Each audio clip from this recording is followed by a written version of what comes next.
சற்று முன்பு கிடைத்துள்ள முக்கிய செய்தி, கச்சத்தீவு திருவிழாவிற்கு ஃபைபர் படகில் செல்ல அனுமதி கோரிய வழக்கில் ஆட்சியர் நடவடிக்கை எடுக்க உத்தரவு பிறப்பிக்கப்பட்டிருக்கின்றது. விரிவான விவரங்களை வழங்குவதற்காக இணைகிறார் நமது செய்தியாளர் நிஜாமுதீன். நிஜாமுதீன், இந்த வழக்கின் பின்னணி என்ன, முழுமையா சொல்லுங்க. உத்தரவு குறித்தும் விரிவா பதிவு பண்ணுங்க. வணக்கம். ராமநாதபுரம் மாவட்டத்தை சேர்ந்த பிரின்சோ என்பவர் உயர்நீதிமன்ற மதுரை கிளையில் ஒரு வழக்கு தொடர்ந்தார். அதில் ஆண்டுதோறும் கிறிஸ்துவ மக்களின் அந்த கிறிஸ்துவ திருவிழா கட்டத்தில் உள்ள அந்தோனியர் ஆலயத்து திருவிழா நடைபெறும்.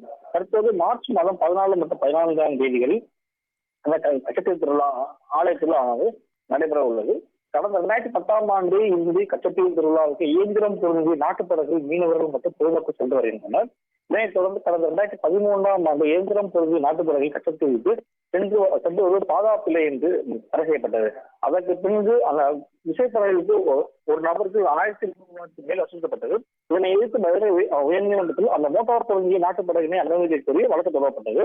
மேலும் இருப்பினும் தற்போதைய காலகட்டத்தில் ஏதுவாக நவீன முறையில் இயந்திரம் பொருந்திய நாட்டுப்படகுக்கு இயந்திரம் பொருந்திய அந்த ஃபைபர் படகு முறைக்கு அனைத்து நிறுவனங்களும் மாறிவிட்டன. எனவே அந்த இயந்திரம் பொருந்திய நாட்டுப்படகுக்கு உள்ள அந்த சமமான இயந்திரத்தை பொருந்தி ஃபைபர் படகில் அனுமதியை கோரி இந்த வழக்கு தொடரப்பட்டது.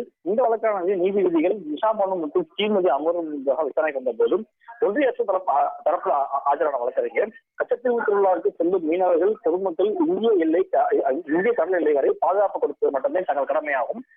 எந்த படகில் அழைத்து செல்வது குறித்து மாநில அரசு மட்டுமே முடிவெடுத்துக் கொள்ளலாம் என்றும் தெரிவிக்கப்பட்டது.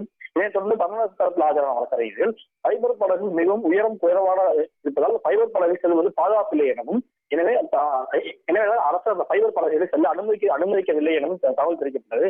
இதனைத் தொடர்ந்து நீதிபதிகள் பிறப்பித்த உத்தரவில் மனுதாரர் அந்த மனுவை குறித்து ராமநாதபுரம் மாவட்ட ஆட்சியர் பரிசீலித்து உரிய நடவடிக்கை எடுக்கலாம் என உத்தரவிட்டனர்.